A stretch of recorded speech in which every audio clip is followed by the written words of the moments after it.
Live from Down Under, you're listening to the 7-Bit Podcast.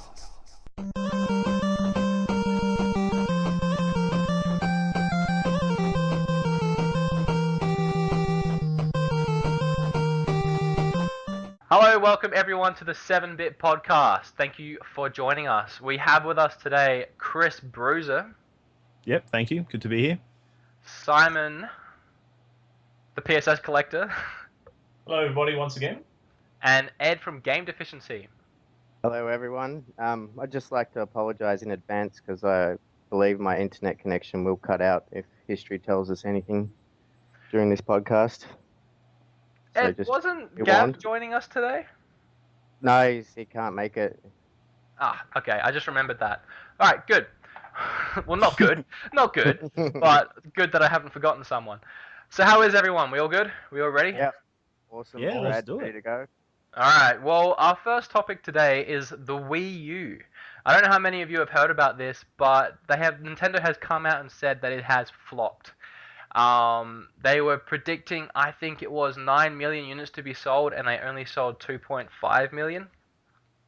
And they have said in an interview, given the expansion of smart devices, we are naturally studying how smart devices can be used to grow the gameplay of business. It's not as simple as enabling Mario to move on a smartphone, and that they're rethinking the way they do business.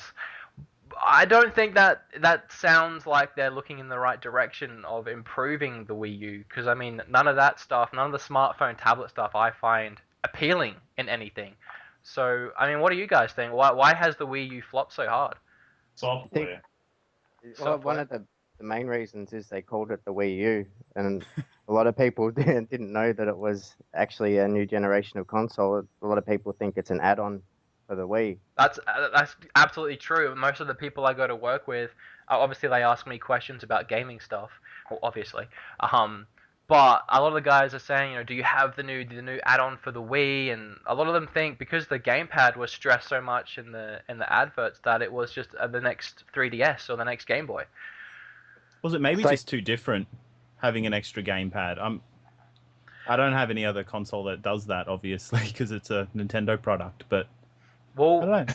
No one seems to care for it. I mean, I personally like the thing, but even a lot of people that love their Wii U, like Kane, who's been around my channel, he loves his Wii U but hates the gamepad. He bought the Pro controller to use at every chance he can get. Well, yeah, in saying that, with the Wii, I don't have a Wii U, but with the Wii, I'm always looking for games that use the GameCube controller, because I can't really get my head around the nunchuck system just yet. Some games it works fine, but other games I feel a bit hindered by it. I mean, exactly like Skyward Sword, I really enjoyed that game, but trying to friggin' get my sword up in the air to charge it up to do the slashes was nearly impossible. I don't know about the gamepad. Now this is coming from a die-hard PlayStation fan, obviously. But I've sat down, I played the Wii U, loved the pad, thought it was great. I think one of the main problems is software. Nintendo had a year start, a year head start on the competition, and did absolutely nothing with it. The system's a good price, so I don't think price is affecting it too much. But I really think the software is one of its main hindrances. Like, what's a reason for me to get a Wii U? Like, what's one blockbuster game that really kind of makes me want the system, kind of thing? Like, you know what I mean? Like, well, I have a similar feeling about every major console that's been released this year and last year. That's true. I mean, but on the other consoles, you've got a lot of good titles, and even a lot of good third-party titles to make your sales. But Nintendo is so strict on their exclusives, which is great. If the exclusives weren't always Mario, Zelda, Yoshi, I mean, if it wasn't for their few stellar Mario and Zelda games and Smash Brothers, no one would be buying their consoles. That's really all they have going for them. Yeah. Everyone's waiting for Mario and Smash Brothers to come out. But that's the strength of Nintendo, though, isn't it? Like your Metroid and Zelda and Mario and that. It's definitely their strength, but they need to start expanding into newer IPs. Yeah, can you milk Mario too much? Like, I think it's at that point now where it's Mario. They're just pumping it out, and it kind of feels a little bit tired. Like, don't get me wrong, 3D World, the newest one, was great. That's a real good game. I've actually sat down and played that, but Yeah, like you said, would I think a new IP would kind of like revive the system a little bit. They're too set in their old ways. I can't remember exactly where I heard it, but I do know that they're not paying attention to what their competition is doing. They're not paying attention to what Sony and Microsoft are doing with their consoles. It's not that they don't understand. It's just that they don't care. They're not watching. They're not looking. They're not listening. They're stuck in their old ways. They're even down to their online capabilities. I mean, on the Wii U, when you buy a game, it's not saved to your account, it's saved to your Wii U. So if you traded in your Wii U and got a new one, you've lost your game. It's little niceties like that that they're just not paying attention to, and they're really suffering in the long run. Yeah. A lot of people think that the Virtual Console on the Wii U is the best feature, but they're too scared to buy any games because the console does have bricking issues. Hmm. They haven't quite figured out the internet yet, have they? No, they still haven't got their head around it. So in terms of flopping, is it just initial sales that they're disappointed with, or do they have a long-term goal that they're trying to reach now? Or well, their goal was 9 million, but they've had to drop it down to 2.5. I mean, their predicted sales was 9 million, but yeah, they've dropped it all the way down because they're just not going to make the sales. They came up. I don't know what the technical term for it, but they came up short. They've lost money this year or last year. Yeah, they lowered their annual sales forecast as well, and as soon as they did that, their stock basically went through the floor. But you don't really worry about stocks; they're up and down all the time. But I think they're kind of like Nintendo still have a fair bit of money in the bank.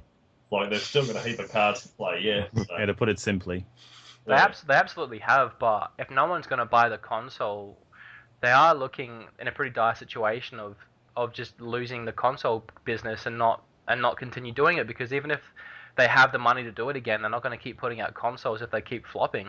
Yeah, that's it. Their handhelds are pretty strong still, aren't they? Their handhelds are strong, but even the 3DS brought in a loss of figures. I think they predicted 18 million consoles, and they had to drop it to 13.5. So while they're going strong, they're still not hitting their predicted targets. But looking at their competition, like the PS Vita didn't do that well either, did it? Yeah, well, absolutely. Vita's got the same problem, is it's a rad system, but there's no games to play on it. Yeah, it's shocking. There's not that much out. Like, I've had my Vita for about a year now. Probably only got 6 games for it, and I've only finished 2 of them. So the Wii U. I've been thinking about picking up a PS Vita now for about the same time, about a year. But there's just nothing for it. And even my 3DS, I've got about 4 3DS games, and I haven't seen another one that I'm particularly keen on. When I made my Wii U video, I was saying about how now is the time to buy because all these games are coming out, and they made it seem that way. They've been advertising games like Bayonetta 2, Super Smash Brothers, like a new Zelda. For how long have they been advertising it for? At least a couple. The Atari Jaguar tried something like that. What do they do? Advertise a lot of games for it? No, right, yeah. I'm just messing with you, man. That's fine. No, I totally agree. We'll all have a chance to call you a liar in a bit. Yeah, no, definitely. Everyone does. So wasn't the GameCube technically a flop as well? Yeah, it was. Sell as much as they wanted to. There's a lot of games on that. That's a good system. Looking back on it, that's a great system, but it definitely flopped for its time. So that was going up against the PS2, though, wasn't it? So the PS2 killed everyone in that generation. Yeah, it did. The Wii got lucky, in my opinion. The Wii blew up purely because they made that Wii Fit, and they didn't. I don't think they even expected it to be as amazing as it was. And from there, they just kept building around the whole fitness and that family side of thing. And yeah, they just took over the market in that area. But they're just not doing it. Yeah, personally, I'm catching up on Wii games right now. So Wii U's probably 5 years down the track for me personally. Well, the Wii's another one where after it ran its course, I started collecting Wii games. I realized how many good titles it actually had. Oh yeah, too many. To me too. Yeah, it's got crazy good games. I hated it when it was like current, but after it was done, it's like it's not too bad.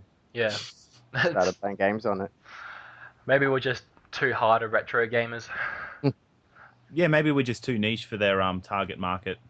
So, what could the Wii U do to improve its sales? Like, for those of you that have a Wii U, what would you like to see? And for those that are waiting to get it, what are you waiting for? Third-party support. Yeah. Like a change in game. Move away. Like, well, I used to be a big fan of Nintendo back in the day. I didn't really get one of the consoles because Dad bought me a PlayStation instead. But one thing I'm like, well, through the GameCube era, there were lots of games on the systems which were actually pretty gory, like the remake of Resident Evil and stuff. Wouldn't mind something kind of like a little bit more like action-packed and violent and not so family-orientated, if you know what I mean. Like, don't get me wrong, like the family-orientated games are great fun, but that's kind of why I've switched over to Xbox and staying with Sony, just because the third-party support with all the action-type games, just Yeah. a bit more action in the titles maybe, but they also put Call of Duty, Black Ops, and I think Ghosts on the Wii U as well. And, you know, that's third-party action, guns, explosives, but it didn't really do well at all, did it? So, No, I mean, if you're going to buy that on any console, it's not going to be Wii U. yeah. So in a way, their gamepad is the hindrance here with third-party development, yeah?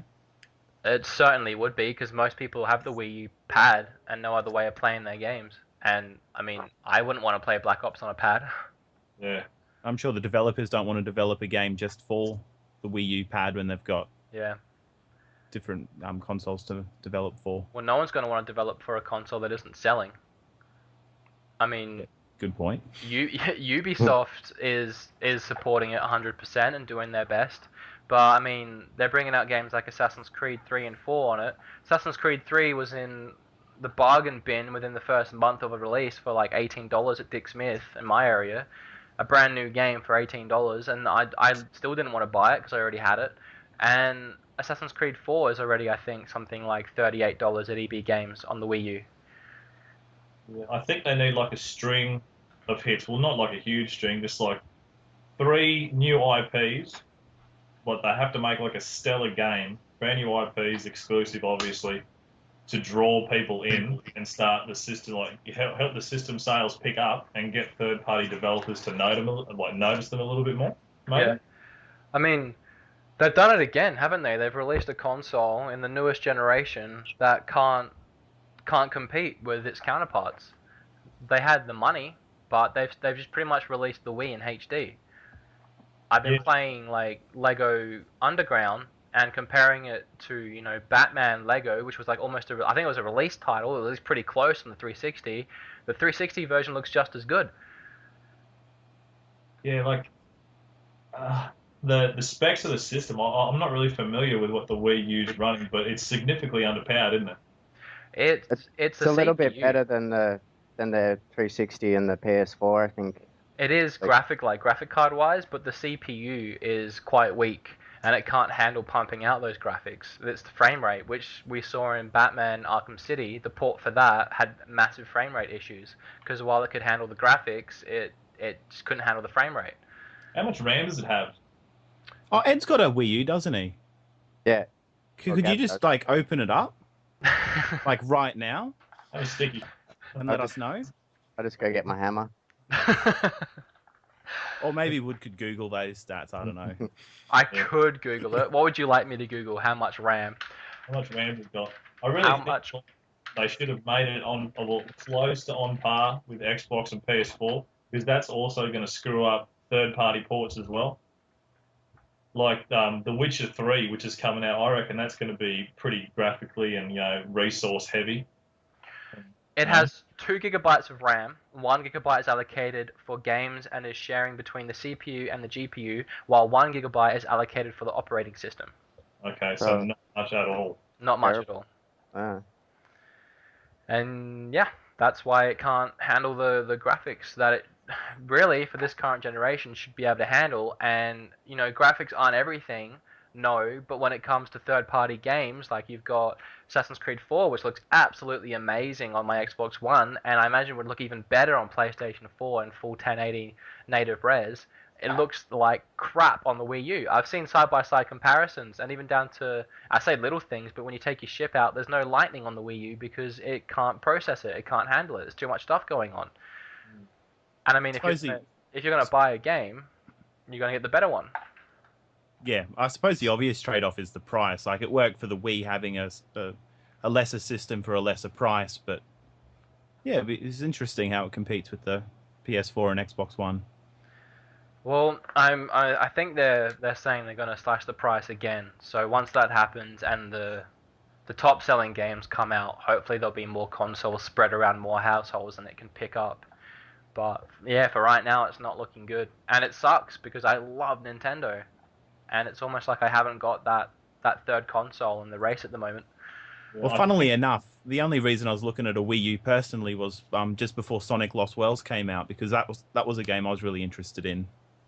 Because Sega released most of their best games through Nintendo now. That actually looks like a lot of fun, but again, I've heard a lot of bad things. I want to pick it up and try it for myself, but yeah, I'm not too hopeful. I played through it on the 3DS, and I've got a few different opinions on it, but I'll voice them more cohesively somewhere else. Yeah, okay. Don't give us any spoilers now. Save it for your channel. Yeah, that's right. All right. Well, my heart's breaking here on this one, so I'm going to have to move on to something that makes me gleefully happy. GTA 5 outsells Call of Duty in 2013. Oh, thank you. It is the first time since 2008 that a Call of Duty game was not the #1 selling game of the year. Can we a round of applause? Yeah, that's well deserved. And it couldn't have gone to a better game. I mean, that game was beautiful, absolutely beautiful. What are you guys' thoughts on this? I'm going to sit back and smile. Oh, brilliance, absolute brilliance. I was also happy to hear the news, and GTA 5 is leaps and bounds ahead of Call of Duty. Absolutely. Is a rehash, same thing every year. It's the same basic story, just running, gunning, jumping, explosions, monkey gameplay. Like, multiplayer is fun, don't get me wrong, and I apologise to any Call of Duty fans out there, but I'm not impressed with the series anymore. To me, it's dead. I mean, I bought a copy of Ghosts, and I played the single player. It lasted for 4.5 hours. 4.5 hours at $89 is a complete rip-off. It's not a good game. It is just not, and they haven't been since the first one, and the first one was okay. Well, GTA is not exactly. The first Modern Warfare was good, or? The first Modern Warfare was, yeah, I liked it. It's not. The new ones just aren't anything. I can't find one thing I like about it. I can't. The actual first, Call of Duty, the World War II one was really good as well back in the day. Yeah, that was fun. That's the one. That's the one I really liked. It looks like arse now, but it plays really well. I'd rather play that one. Yeah. What were you gonna say, Chris? Shit, I forgot. GTA is not exactly a cheap game either. That's a AAA title, but it would be interesting to see some more sort of open world games coming through the industry because of the shift here now. I would have liked to have seen a game like BioShock maybe get top selling, but I mean, even though it's a AAA game and even though they had all that money poured into it, they spent it well. I mean, they didn't keep $1 of that money, and you can tell by the little tiny details that just made that game perfect. They put in the effort. They absolutely put in the effort. I haven't played it. Actually, I haven't played any of these games, unfortunately. What? But What? I played the first BioShock for about 4 hours. The first one's brilliant. The third one's brilliant. Skip the second one. I've got to say, though, looking at the top 10 games of 2013, I really don't know how I feel about it. I'll read this list out to you. The first one's GTA. The second one's Call of Duty. The third one's Madden NFL. The fourth one's Battlefield 4. The fifth one's Assassin's Creed 4. The sixth is NBA 2K14. The seventh is Call of Duty Black Ops. The eighth is Just Dance. 9 is Minecraft. And 10 is Disney Infinity. I mean, I don't like that. There's games like BioShock and Tomb Raider and a lot of other great titles like Devil May Cry that came out last year, and none of them made it into this top 10. It's like, you can kind of see where the gaming industry is going. Yeah, the only one I'm really interested in out of that whole list would be GTA 5. But it's kind of like a lot of younger people are getting into gaming now, I think. It's more popular than ever. But all those other games you kind of mentioned are really quick-paced, easy games. You're into the action straight away, and it's just there's no sitting down learning how to play it. You can just pick it up and go straight away kind of thing, and that's what makes it appealing. And I think that's why they sell so much too. So it's very unfortunate. Yeah, it's working for the iPhone games, isn't it? Pick up and play. Yeah. That's Same thing in the arcades, though, before that in the 80s and 70s. Mm. I mean, I have no fears of games like BioShock going anywhere, but yeah, it's upsetting when you see all these sport games up there. I don't like sport games. But Well, apparently someone does. hopefully the kids that are playing them now will mature and their tastes will mature, and then the industry will lead more towards more hardcore experiences a Yeah, bit later on. certainly hope so. I mean, there always has been sport games. Even on the NES, there were sport games, and some of them were actually pretty good, like the ice hockey one. Sports games are more fun with less buttons, personally. Yeah, absolutely. I got FIFA with my Xbox, and I can't stand it. We're probably offending so many people right now. Actually, I don't think we are. I don't think anyone watching the 7-Bit podcasts likes these games. I think the controversy would be good, personally. Maybe we should just, blast really popular games for a while. Yeah, absolutely. In suck. fact, GTA 5 did kind of suck. Wouldn't you guys agree? It's I haven't terrible. played it. I haven't played it, but I don't like it. Shocking. I Yeah. haven't played it. Alright, well, now that we've got the little celebration out the way, we can talk about Sony. And you have the PlayStation 4, yes, Simon? I think you're the only one in this conversation that does. Yes, I do have PlayStation 4. It is awesome. Wait, Ed, you've got one somewhere as well, don't you? Yeah, Gav's got one. Do you guys find the controller runs out of battery really quickly? Yes, and it is the most annoying thing in the world. I bought a charge dock separately, and basically, as soon as I finish a game, even if it's for an hour or 2 hours, I have to put that controller back on charge again because it's already down to its last bar. They really need to fix that. Well, that's even worse than the gamepad, which was a large complaint with a lot of Wii U users. The gamepad only lasts about 3 hours. Well, with this, is that light is always on, that light on the controller, yes? Yes, all the time. And there's no option to turn it off, and people think that that is what's draining the battery. But It's probably handy, late at night when you're trying to find your way to the bathroom. Yeah. I mean, there's got to be some benefits to it, yeah? that was the key marketing ploy they had. It's only an LED light, so relatively it shouldn't drain that much battery. But No, LEDs don't use fix it, power. so It doesn't, but it can't be helping.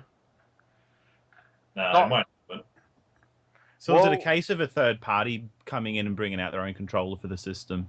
Well, it's going to have to be that way because the president behind Sony Worldwide Studios has flatly said no to having the option of turning that LED off, and that they are looking into finding a way to make this battery life last longer, but of yet they haven't got any ideas. So Oh, so they're not magicians. they're not magicians, no. I Apparently was kind not. of banking on that. But what makes this controller so different to the last one except that LED light? They probably use a cheap battery Maybe. to get costs down. Well, I think that would be the obvious answer of how to fix it then. They'd have to release a new one, or does the battery come out, or is it? no, I'm integrated. pretty sure it's built in. They Yeah, probably they'll have- come the Mark II consoles in about a year and a half. You'll probably find that they'll get on top of the issues. I certainly hope they do because it's frustrating. Yeah, like Is the standard charge cord a lot longer now it's about the same size. as the last one? Because that one was tiny. That wasn't even a meter. It was just USB, though, wasn't it? Like, you could extend Yeah. that if you wanted. Yeah, you could. That's true. It was still very annoying. Oh, Yeah. yeah. I'm saying it wasn't.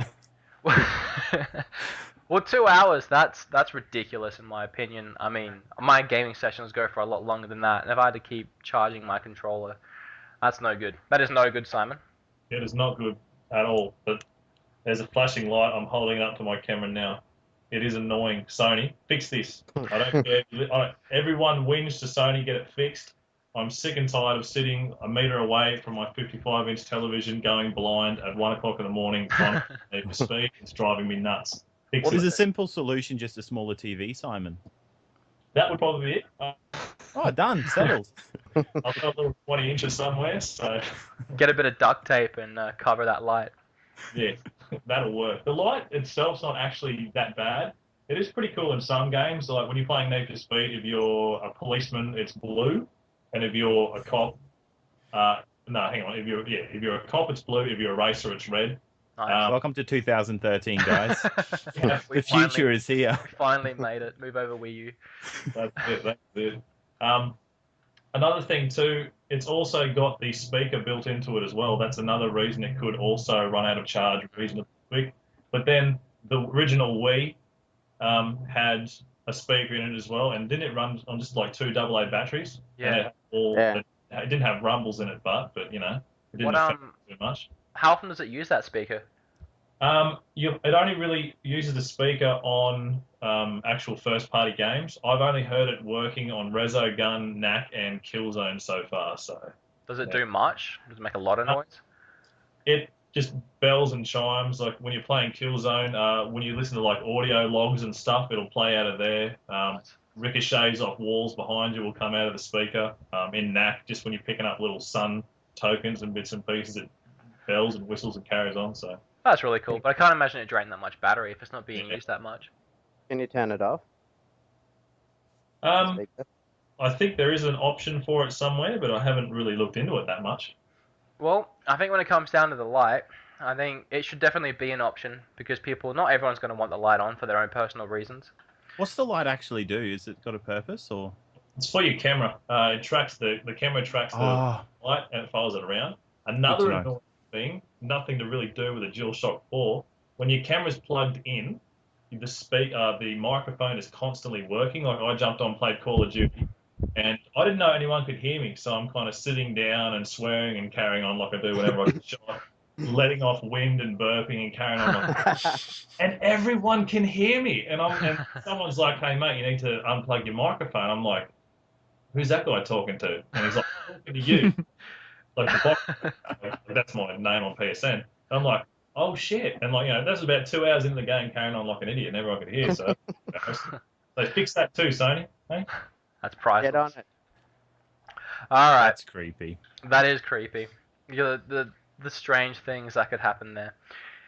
All right. Speaking of, have you guys seen, there's a video going around the net at the moment, jumping topics, of Xbox. You guys still there? Yep. Yeah, I'm here. Oh, okay. Cut out for a second. I think it's Xbox turn off. Xbox sign out. Some guy named himself Xbox sign out and started playing Black Ops and started messing with the players, doing stupid things, blocking them, shooting them. And they'll be saying things like, Xbox sign out, stop it. And it will start to sign them out, and then you'll hear them freak out going, no, no, no, no, no, no, no, no, no, no, no, no, no. And some of the reactions are just priceless. Like, some guy goes, Xbox sign out? Oh, shit. Legend. That's a good one. All right. So, moving on. So, as we all know, it is extremely hard to find retro games here in Australia. And I know very well, because that's my whole gimmick on YouTube. How long have you been collecting for, just to add a bit of context? I have been hard collecting now for about a year. But I was picking up bits and pieces here and there, mostly using Gumtree, for maybe about 6 months before that.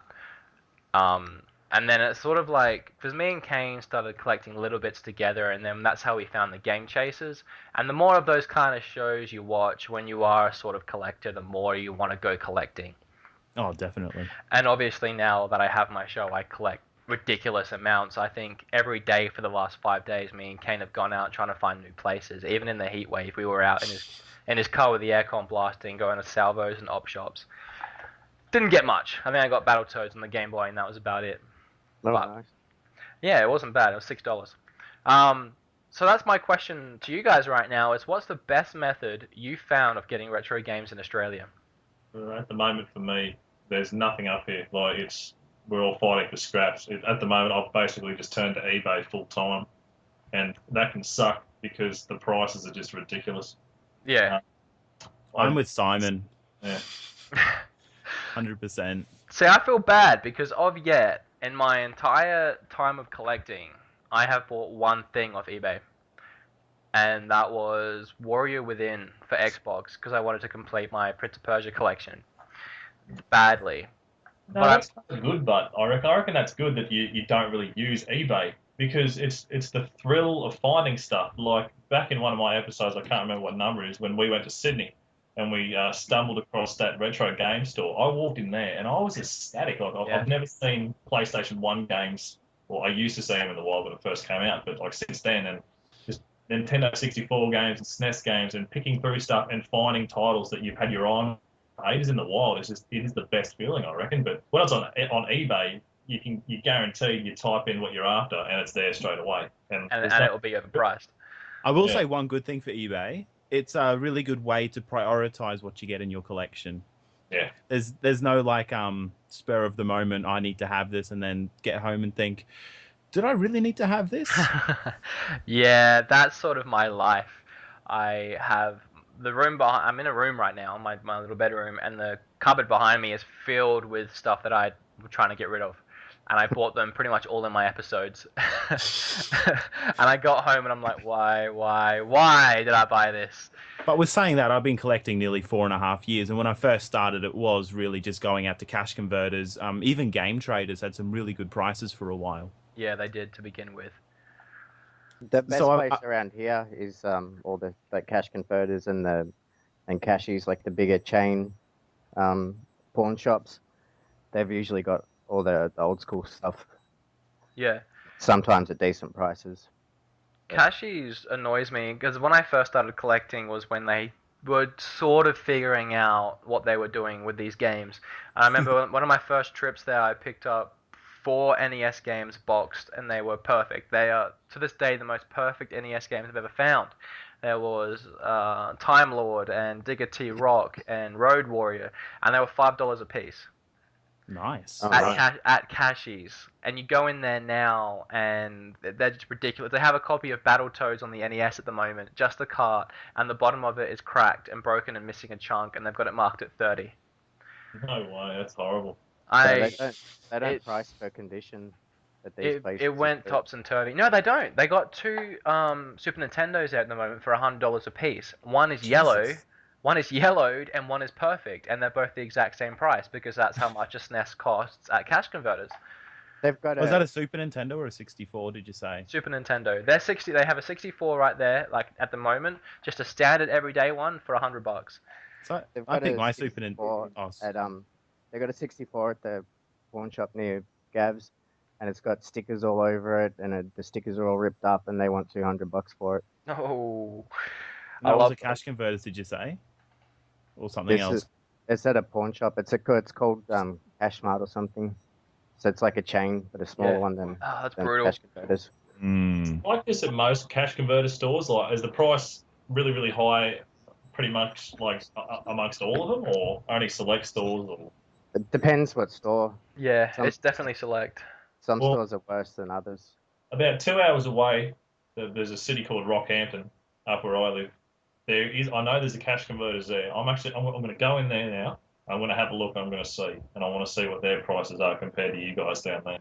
Do it. It definitely varies. The assistant managers, because I know a guy that works at the one near me, and he gets me a lot of good deals. The assistant manager is the one that makes the prices, and he's the one that can haggle on the prices. And if you go to different cashies, they'll have different prices on everything. Right. And you can catch them slipping. Sometimes you can catch even the overpriced sellers slipping all the time. Just down to little things like most of their PS2 games and Xbox games are $5 a piece. And I found games like Bully for like $4, I think, which is about a $30 game. Like, I remember when I was about 7 years old and we had a cash converters. Like, this is when cash converters just came to us. They just opened up in Australia, in my hometown in Taree in New South Wales. I walked in with Dad, and they'd have just a whole segment like a video store inside the cash converters, and it was just wall to roof, Master System games, SNES games, Genesis Mega Drive games, just Game Boy games, and just stuff everywhere, and they're all like $1 to $2 each. Like those were the days. Yeah. Days to come back. Like, that's crazy. It kills me watching Game Chasers or even Retro Liberty and seeing them go to those stores with the stacks and the stacks of the old school games. I think Southern Games and Games for All are the closest ones in my area to having anything like that, and there's not nearly as much. It's upsetting. Even Game Traders weren't bad. Game Traders are good, but I can't count that because they are ridiculously overpriced. I've found some good stuff there, but then again, 2 of them have closed down in my area, so there's only one left, and that's about a 40-minute drive. Wow. The game traders in my area are going strong, going really strong. I'm happy for you. Well, that's not a good thing because their prices are ridiculous, so I don't buy from there. Oh, I'm not happy for you. I'll take that back. So I hate it on Game Chasers and on like Nest Pursuit when they see a Nest cart and they're like, oh, $5, that's too much. I know. Like you'd kill and there's a big box of like SNES games for $5 each, and they're like, oh, I've got them all. It's like I just buy the box, like everything. Their prices are just so much cheaper. On the 4th episode of the Game Quest, I bought a Nest for $75, and almost every day, I swear to God, I get someone commenting saying, "Oh, the craziest difference between this show and everyone else's are the prices you have to pay." Or people that are like, "Oh, you paid $75 for that Nest. Do you even know what you're doing?" And you can tell they're American. And it's like, what they don't understand is that is still, in all my hunts, to this day of hunting, it's the first NES I found anywhere. And I got it for $75, which is below eBay price. Is that loose or boxed? Just loose. Okay. Because Game Traders, again, I found mine for $45. Really? Loose? I'll shut up, but yeah. Well, that's with the controller and Mario. That's extremely impressive because my Game Traders, they don't do that. Should have been How filming. long ago was that when you got that? That was 2011, I think, 2012. Oh, that's why you got it cheap. Yeah, what has I had to come in and piss on my fire. Hey, Ed. That's what I'm here for, Chris. People have really wisened on in the last 2 years. Like, really wisened on and figured out what they have. Like the first time I've even saw a NES game in the wild was about a month ago, and it was $60, and it was just the first Mario Brothers Duck Hunt thing. Like $60. What? $60. That's my biggest pet peeve of collecting is that fucking game being overpriced when it's everywhere. That's crazy, eh? It's not rare. It's just because it's got Mario on it. Idiots want to jack up the prices. Yeah, it's a $5 game. Yeah, it should be. So another example I had, like I said in the last podcast, I picked up Harvest Moon, Back to Nature. I paid $43. In the store I went to in Sydney, that's where I originally first saw it. I didn't even know it was out. He had his copy for about $250, and it was up in his back case. So I got my 43 off a bidding. And like you jump on eBay now, and it's going for around $200. So I was pretty lucky. Yeah, you can see the massive price inflation just on stuff like that. Yeah. Speaking of price inflation, here's one random crazy story. You guys know the game called Ico or Eco? Mm-hmm. Yeah. Ico. Yeah. Kane recently bought a poster. It's a limited release poster. He bid on it and won it for $11. The poster that was sold after his, like one of the very few, went for $800. Really? Yeah, wow. That is just a little random anecdote that I still can't get over. And the guy actually messaged Kane and said, "Don't worry, I'll send it to you. I've never not sent anything. I have 100% on eBay." But you can imagine what that guy's thinking when he sat there and he sees that other one go for $800 and he's like, "Oh, $11. I could put this up right now and easily make at least $100." This is Ico on the PS2 we're talking about. Yeah, well, it's a poster of the game. Yeah, it's not even the game; it's a poster. It's the poster. eBay can be really strange like that. It can be. It's I picked ridiculous. up Alien vs Predator for the Super Nintendo for 5 cents. Wow. Plus $15 postage and handling. I was about to say. But, you know, all things Still a considered. bargain. Yeah, that's still really good. It's no Ico poster, but... Well, going back to the actual question, like, Ed, do you have areas around you that you get your retro games from? Do you have to use eBay? What's your best method? But mostly we go to Frankston because there's a lot of pawn shops there, and just recently there's been a lot of old school stuff. But there's like the Frankston cash converters is really good. The guy that runs it is really nice, and he if the games have been out for a while, he'll always give us a couple of bucks off and stuff. But then you've got shops like the cash converters in Parkdale, which is just down the road a bit from Frankston, a couple of suburbs away, and they're just ridiculously overpriced. Like in our next episode, we have a bit of a rant, and Gav Reckons coming up on how shit that shop is. because it's just ridiculous. Like they got $20 on common like 2600 games like at the Parkdale one, and yeah, there's no game traders really near us. There's one that's pretty far away, so we've never really been to one, but it's just secondhand stores, and we do get a little bit of stuff on eBay. Like if you get the lots where you get 4 Nintendo games for like $20, we usually get them. But Yeah, it's good just eBay advice. Go for the lots. yeah, you always get better stuff. But sometimes you have to get games you've already got. But that's where you get the bargains, and you're just the Ooh, yeah. secondhand stores. Well, That's pretty much all we do. You strike me as someone who has a lot of retro games, Chris. Do you get yours from eBay? It sounds like you're very pro eBay. Recently, I'm very pro eBay. Like I've just picked up.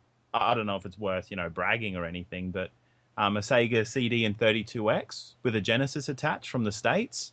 And that came with 25 games, and that was $210. Wow. But I've just turned around and sold half the games that came with it for about 110. Nice. You So I resell basically it. I do resell, yeah. It's how you keep the habit going. But yeah, definitely. I get a lot of my retro stuff from, obviously the States, but even just eBay. If you look hard enough and you're in the know and you just keep your eye on it, then yeah, you can find some really good stuff. Well, eBay has scared me for many a year. I'm not good at it, but the main reason I don't use it is I just do love that thrill of the hunt, and that's sort of my whole thing. Is the games I actually find, it seems like trophies more than anything. And there's I will say my collection's about 50-50 at the moment. 50 before eBay when I was just going out looking for them, and 50 from eBay since then. Yeah. So I get both sides of the argument, but I've managed Is it a time thing with you, Chris? Like you can't get I out? really think so, yeah. Yeah. Well, I've managed to pretty much. I have everything that I want. To the extent. To the extent of this is what I want to play. There's stuff that I still want to collect, but if I start buying from eBay stuff I want to collect, I'll go broke. So yeah, I'm happy. I'm happy going out and collecting, but I've got to say, and the reason why I wanted to touch on this topic the most is because every day I have someone message me on YouTube or on Facebook saying, do you know anywhere in my area where I can go hunting? And most of the time I don't because I've never left Adelaide. But they're like, where do you have any tips? Do you have any hints? And really, if you want to go hunting, and that's what you want to do, apart from eBaying, what you want is you got to go a lot, and you have to go often, and you have to go everywhere, and you got to talk to people that even have collected a little bit, ask people around that maybe you work with. I mean, I found 2 of my hottest spots, my hotspot for game collection, from just some old guy I work with, who said, I've heard you like collecting games. Well, I go to pawn shops and op shops all the time, and these are the ones I know that have games. I went and checked them out. Some were crap, 2 were really good. But what I do when I... Sorry, you sound like someone who spends a lot of time looking for games as well, though. Like, that could be a really big difference. I am, and that's what, I mean... Just curious, how long a week would you spend on the hunt? Well, it varies quite a lot, but easily at least a few hours a week. I mean, I don't have kids. I edit videos and I go to work 40 hours a week. And in between that, I hunt for games. Fortunately, I have some stores around my area that are like video stores / game stores. So they're open really late, and I can go after work. I also work kind of late in the afternoon, so if I want to fit in some hunting in the morning, it's sort of my hobby. It's almost like as addictive for me as it is going to the gym, which I try and do, but I do less now that I'm a collector. But Gumtree, I have to touch on this, is Gumtree is really good. And for anyone living in America, I think your Craigslist is essentially our Gumtree. And try and just strike up deals. Try and sit on there as much as you can. I mean, if you just sat at home on Facebook, just check Gumtree. Just yesterday, I saw a Super Nintendo go up, the boxed Donkey Kong Super Nintendo for $40. Unfortunately, I didn't get to pick it up because I was a little late to the punch. But I mean, stuff like that can improve your collection so much. And if you can set up a bunch of things to go pick up on Saturday, like that's what me and Chris used to do, is we'd set up things so you'd go pick up your Game Boy games, your Xbox games on Saturday. So if you're going on a hunt, you're not finding anything, you feel discouraged, you go to the house that you've pre-organized, you buy your games, and you come in from your hunt with a bunch of games. That's where Gav's brother got his PlayStation 4 from Gumtree for $600 for 2 games. You can get some really good deals, and the good thing about Gumtree is you can haggle. And sometimes they get pretty desperate. If you see a Dreamcast that's been $100 up on Gumtree for 2 weeks, shoot them 70. They'll probably say yes. Actually, I did buy my Dreamcast through Gumtree. That's the one thing I bought through Gumtree. Oh, there you go. It's a great way of doing it. Yeah. And I bought a lot of stuff off Gumtree. Like, that's probably where a bulk of my collections come from, is Gumtree. So that's like your eBay. Essentially, yeah. And it still feels like I'm hunting in the wild. I got to go pick my games up, and I can stop off at Cassie's on the way home. That's good stuff. Yeah, Gumtree is like something I should actually probably really look into. I didn't even think of that. Now you're even talking about it. That would be perfect up here because there are so many people up here working around the place, and like it's great. And to be honest, Ed, you've been slipping a lot because I actually set my search to Melbourne sometimes, and I see stuff up there extremely cheap that no one's been picking up. That's Gav's department. He's the one that scours the eBay and Gumtree. Oh, he needs to scour it a bit harder. I'm going to have to give him a good slap. But yeah, definitely. I would, if you're in Australia, do the Gumtree. I mean, that person that put up that SNES, their comment was found in the shed, don't want, don't need, and it was just $40, and it went in 10 minutes. But we got our SNES, our first one from Gumtree for $40, I think. So I'm on Gumtree right now. Is it all you imagined it would be? And more. Computers, isn't it? Electronics and computers. We'll find we'll type in play. No, we'll type in Nintendo. My personal recommendation is just change the search to video games and go down the list of recent. You'll see a lot of crap, but if it says 2 minutes ago, box nest, $40, you start ringing. All right, moving on. I will skip that one because we're running a little later than I'm assuming we have time for. What games in your past have made you the angriest? Let's just have a little bit of a fun question before we sign off. This is a hard one. I know it's hard. Because the longer you haven't played a game, the less you remember it, I suppose. I'm more upset about more recent games. I'd have to say almost anything retro at this point because games have really softened over the years, and apart from cranking up certain games to extremely hard difficulty, like a lot of games stay true, like Devil May Cry, the new one, you can crank that up all the way to you die in one hit and your enemies take a bloody lot of damage. Then again, like that can get really challenging, and that can make me want to tear my hair out, and it does because I'm trying to beat that and I can't. But any like retro games, man, they're a lot harder than I remember. I'm trying to play Mega Man on my Game Boy, and I pick it up. I can't get past the first bloody little level of Cutman. I can't. I picked it up at least 10 times since I got that game, and I can't beat the first level. Try a different one. No, I don't want to. I refuse to. That's the first one, and that's the one I'm going to beat. Well, for a bit of context, even a game like Streets of Rage on the Sega Mega Drive, as a kid, you'd play through the whole game with my brother, and we'd get right up until the end. We'd be super excited, and then there's a freaking boss rush, so you're just fighting all the bosses over again. I don't want to cut you off, but I played through that game recently with my friend Sean, and we got up to that last level and we couldn't do it, and we looked at each other and we were like, we're not doing that again. I did it with my brother, and it was fine when we were all grown up, and we did it a few years ago, and it was, what was our problem as kids? But as kids, man, so frustrated getting up to this last stage and then getting our butts handed to us.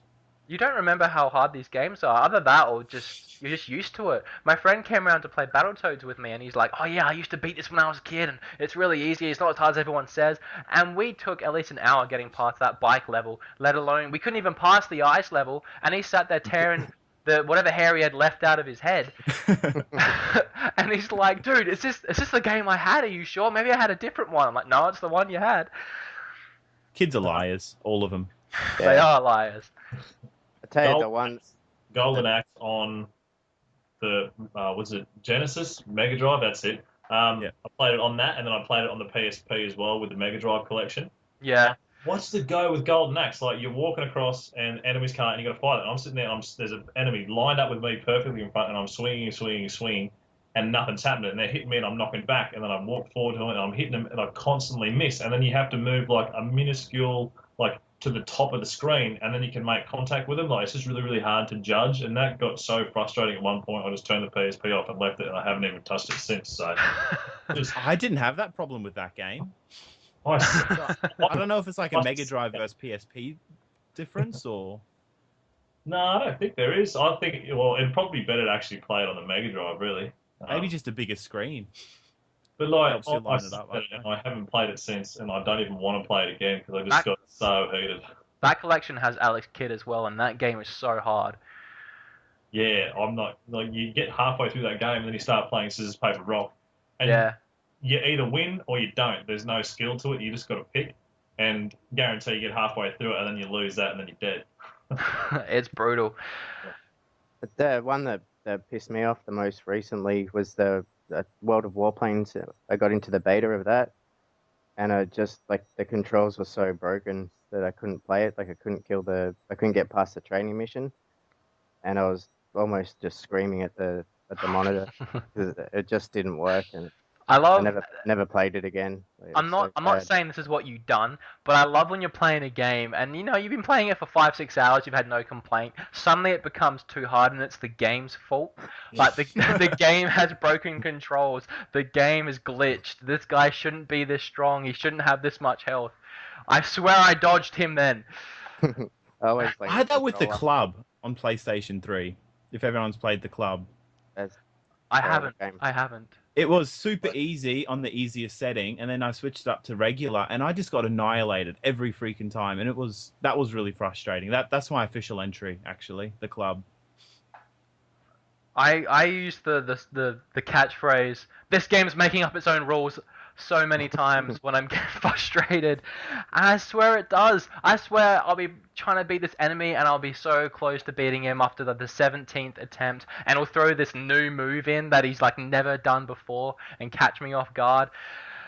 Oh man, I hate it when they make up their own moves like that. The original Driver on PlayStation 1, where you start off the mission, you have to do a figure 8. Still haven't done it yet. It's well worth doing. Yeah. The rest of the game's pretty good. I used to play that game a lot, and I went back to that recently, and I was surprised at how bad it looks. A lot of the PlayStation games. It has not aged well at all. And it's funny that I never ever even noticed the background not being there and loading, and the level loading as you're driving along and buildings just popping up. I never noticed. When I was growing up, I just saw an entire road, and that's how I imagined it. And you look at it now, and it's like, wow, that's pretty bad. It barely even renders like 3 cars ahead of you. No, it's the charm. It is the charm, and that's what makes retro games so beautiful. But it's just amazing. Either my imagination or we just accepted that as this is real life. I'm particularly fond of that transition phase between 2D and 3D. It's just really fascinating what couldn't be done. It makes games like Ocarina stand out so much, because a lot of those games just look so bad when you look at them now, but then games like Ocarina it still stands up somehow. It still looks beautiful. I might be biased there, but I think it really does still look beautiful. No, Ocarina still really does look good. That's one of the titles I think is really held up well over time as well. Speaking of the transition, did you guys ever see what Star Fox 2 looked like on the SNES? Yeah, horrible. It looked horrible, but it was 3D. Yeah, it would have been pretty crazy back then to actually see that. Yeah, it was. I blew my mind when I found out it was 3D, because I didn't know that the SNES was capable of anything like that. It looked like a really, really crappy 64 game, like really crappy. How did that work? Like, wasn't it in the latest SNES carts they had that FX chip installed in them or something, which allowed to give them like extra processing power to actually do that? Yeah, and it's insane. It really, if you haven't seen it. The Sega did that with Virtua Racing, didn't they? Yeah. On the Mega Drive? Yeah, they did, yeah. Because that looks pretty good too, I thought, but... Oh, I need to look that up. I haven't seen that one. Get on it, Wood. I will. Blast processing. I'm just such a big Sega fan, it's ridiculous. I just bring them up every conversation. Well, Sega is fantastic. Nintendo is better, but Sega is fantastic. Hey, it's personal opinion, it really is. I never, ever... Personal attack, more like. I never had a Sega growing up. My first Sega was when I started collecting. I never even played one until I started collecting. How's that? Well, I'm curious what Simon thinks about this because I'm wondering if it's like regional. 'Cause in my area, everyone just played Sega. I didn't see many Nintendos. Well, apparently my area too. I just never saw one. We had Sega. It was all Master Systems back in Tononi, my hometown, when I was a kid growing up. And then I think it was Saturn. There was a few Saturns, but then my camera just died. Okay. Then after that, the PlayStation 1 came out, and then that was it for the next few years, all the way up to PS3. It was all PlayStation stuff. And Yeah, then, totally agree with that. Sony dominated. yeah, and then half of them kind of went off Xbox wise. So now it's kind of a mixture between PlayStation and Xbox with a little bit of Nintendo on the side, and all the guys that used to like Sega crying. So it's weird for me because I never ever had anything other than Nintendos growing up. My parents, this is what they kept buying, and they had good taste, obviously.